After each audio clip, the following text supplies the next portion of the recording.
Bună, dragii mei! Haideți să pregătim cele mai minunate plăcinte, langoși umpluți din aluat dospit. Haideți să vedem de ce ingrediente avem nevoie și modul de preparare.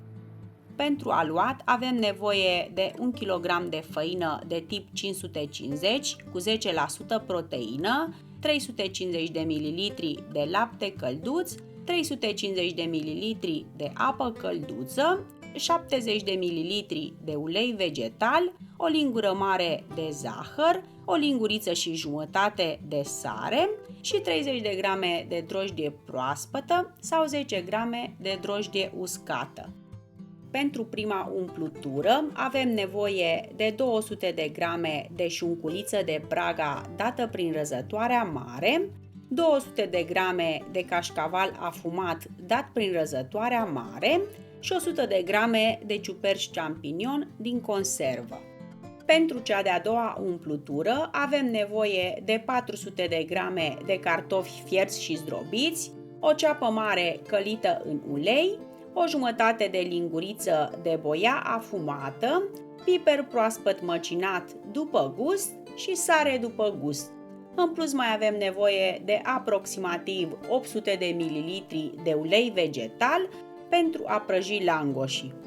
Pentru început vom cerne făina ca să obținem niște langoși mai pufoși. Eu am folosit făină de tip 550 cu 10% proteine.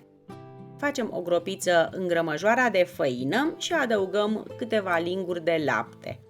Laptele trebuie să fie puțin călduț, să nu depășească 39 de grade, pentru că va omorî drojdia și nu va mai crește aluatul. Adăugăm 30 de grame de drojdie proaspătă sau 10 grame de drojdie uscată. Tot acum adăugăm și o lingură mare de zahăr și amestecăm ușor cu o lingură. După omogenizare, lăsăm amestecul la odihnă pentru aproximativ 10 minute pentru activarea drojdiei. După 10 minute, drojdia este activă, așa trebuie să arate, să fie plină de bășicuțe. Peste drojdia activă adăugăm laptele rămas și apa călduță.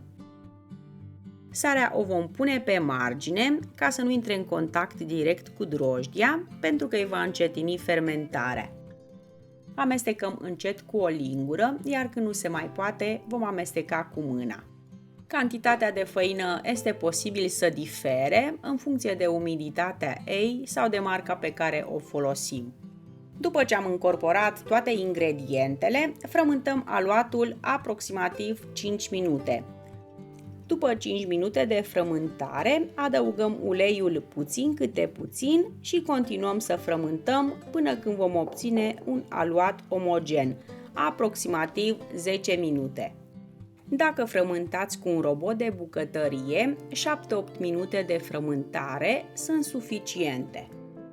După ce am frământat suficient, transferăm aluatul într-un castronel uns cu puțin ulei. Acoperim cu folie alimentară și lăsăm aluatul la dospit până își va dubla volumul, aproximativ o oră. Între timp vom pregăti umplutura. Pentru prima umplutură avem nevoie de 200 de grame de șunculiță de Praga dată prin răzătoarea mare, 200 de grame de cașcaval afumat dat prin răzătoarea mare și 100 de grame de ciuperci champignon din conservă tocate mărunt. Amestecăm cu o lingură toate ingredientele și le dăm deoparte. Pentru cea de-a doua umplutură avem nevoie de 400 de grame de cartofi fierți și zdrobiți, 100 de grame de ciuperci champignon tocate mărunt, o ceapă mare călită în prealabil, piper proaspăt măcinat după gust, o jumătate de linguriță de boia afumată și sare după gust. Omogenizăm cu o lingură și dăm și cea de-a doua umplutură deoparte. După aproximativ o oră, aluatul și-a dublat volumul. Ungem masa de lucru cu puțin ulei și răsturnăm aluatul pe ea. frământăm aluatul puțin pentru a elimina din bulele formate la dospire și îl împărțim în funcție de cât de mari dorim să fie langoșii. Eu l-am împărțit în 12 bucăți, a câte 150 grame fiecare. Din fiecare bucată de aluat formăm mingiuțe de aceeași mărime. Acoperim mingiuțele cu folia alimentară și le lăsăm la odihnă pentru circa 10 minute. După 10 minute, aluatul s-a relaxat și putem să lucrăm cu el mult mai ușor.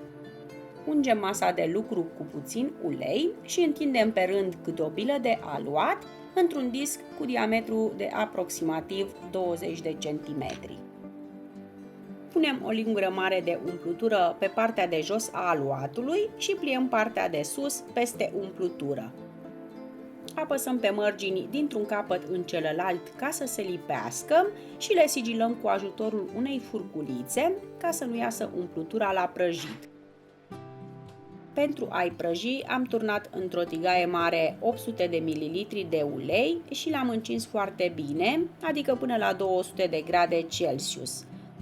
Când punem langoșul în tigaie, uleiul trebuie să fie atât de încins încât să sfârâie, iar langoșul trebuie să plutească. În timp ce langoșul se prăjește, formăm în același mod următorul langoș, dar nu pierdem din vedere pe cel pe care îl avem la prăjit. La acest langoș voi pune umplutura de cartofi. Bineînțeles că puteți folosi și alte umpluturi, cum ar fi cea de brânză și mărar, care este și preferata mea, sau de varză dulce, sau de carne tocată, sau umpluturi dulci, cum ar fi Nutella sau gemul. După aproximativ 1 minut și 20 de secunde, întoarcem langoșul și îl prăjim și pe partea cealaltă. Când îi întoarcem, folosim 2 palete, nu furculița, ca să nu îi îngăurim, deoarece prin acele găuri va intra ulei în interior și umplutura se va scurge. Când s-au rumenit frumos, îi scoatem pe șervețele absorbante ca să eliminăm surplusul de ulei și îi servim imediat așa calzi. Dacă rămân și pentru a doua zi, nu trebuie să vă faceți probleme, că sunt foarte buni și așa reci. Dragii mei, aceasta a fost rețeta de astăzi, sper să o încercați și voi și să-mi scrieți în comentarii dacă v-a plăcut. Până data viitoare, vă doresc toate cele bune și vă îmbrățișez cu drag!